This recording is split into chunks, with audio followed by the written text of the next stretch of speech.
It's the latest pricey designer accessory, a cat, but not your ordinary fur ball. A Franken cat, to be precise. Crossbreeds often bringing together nice kitty with big wild kitty for the pet owner who has everything. These custom designed felines can be very cute when they're young. But now some states are scrambling to ban a booming business that's spreading from zoos to homes. Here's ABC's Matt Gutman. There is a new obsession clawing its way into American life: exotic cats. From designer breeds like the Toyger, teddy bear soft, and increasingly popular with pet owners across the country, to servals, wild cats descended from cheetahs and lions, and savannahs, a hybrid of serval and a house cat. And just last month, a male lion and a female liger, that's a hybrid of a lion and a tiger, had cubs at an Oklahoma zoo. Their litter, 3 little, get this, Ligers. Cuddly now, but Ligers are no house cats. This feline can grow up to be 800 pounds. Proud owners display their hybrids all over YouTube.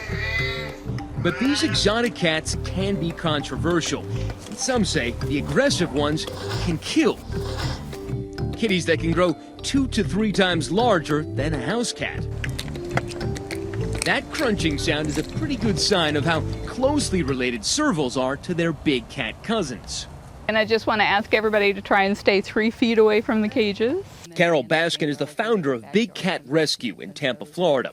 He's actually kind of cute, this guy. Well, he's part bobcat. We think that the other part is maybe caracal. It's a sanctuary for cats big and small, those abandoned or abused or retired from breeding. And after a few minutes here, you begin to understand why these servals might have been abandoned. Frosty is 30 pounds of pure wild. Wow! How bad is a temperament on a cat like this? It's a cat that could take down a deer. It's a cat that could take down your child, your pets, your neighbors' pets and children.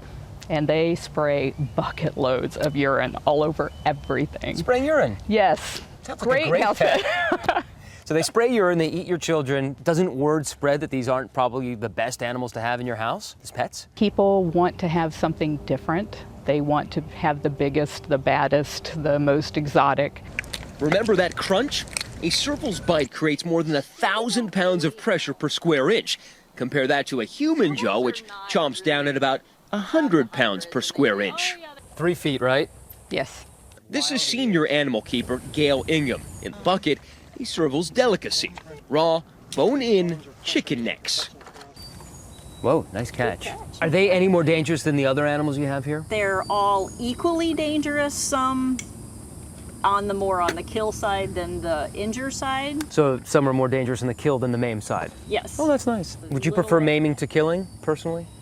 I stay far enough away that I don't have to worry about that. Now it's my turn. Big cats, ready, buddy? Big teeth, and big cost. If you want a Toyger, you're going to come to me. Toyger, hybrid cats designed to display a tiger's distinct stripes, all in a cute little package. Ergo the toy in Toyger. And this is his favorite spot. Some of the cats Nick OBERZIRE designs here in Benicia, California, fetch as much as a car. So this is a little girl. In fact, designer cats like this are so popular, there are waiting lists to get them.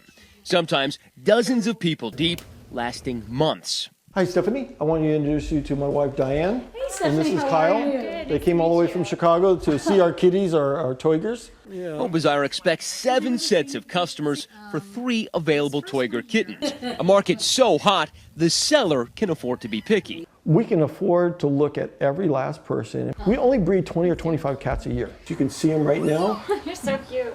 Among the cats most in vogue these days is the Savannah, a crossbreed between a serval, like Frosty, and a regular house cat, like a tabby. Savannahs will grow about 2.5 times larger than a regular house cat. 9 states have banned Savannahs, while others require permits. This past summer, a 25-pound Savannah cat found roaming the streets of Detroit kept residents there on edge. It even made headlines in the Detroit Free Press. I ain't seen no cat that big unless it was in a zoo or something. It's bigger than my dog. That thing walking right behind us, literally. Sadly, just 4 days later, the paper reported the search for the savannah was over. He was found shot dead and thrown in a garbage can. Carole Baskin started out breeding exotic big cats, but soon enough, once those kittens turned into wild cats, owners started returning them, and the breeder eventually opened her sanctuary. To me, one of the biggest problems isn't what happens to that family, but what happens to that cat. So as soon as a person wants to get rid of the animal, if they take them to the shelter knows this animal's wild, we'll never find a good home for it, it's a liability, so they have to euthanize it. And so the tiger and the lions are okay together? It's only because they had been raised together. They were purposely bred and put together to create ligers. A liger? Oh yeah, there's that too. The king of the crossbreeds. We thought we'd have to travel deep into an exotic jungle to find one, but we found this one right here in Myrtle Beach, South Carolina. Come on, you big dog. Hercules! You are ready. You must be one hungry dog, huh? You are a good boy. Stretch him out, out, out, out, out. A fitting name for a kid whose father is a lion and mother a tiger. Remember the Liger cubs? Hercules trainer Doc Antle points out he's got the stripes and spots of young lions, but doesn't have a mane. At 922 pounds, he's been named the world's largest living cat by the Guinness Book of Records. These mixes happen naturally, says Doc. He doesn't use artificial insemination. But they almost never happen in the wild. Even so, Doc defends his creation from those who think this might not fit the natural order of things. Hybrids have a place. In present day, their real place is awe and wonder, which I hope leads to an interest in the natural world. Those who gin up these hybrids consider their creations perfect. I'm Matt Gutman for Nightline in Tampa.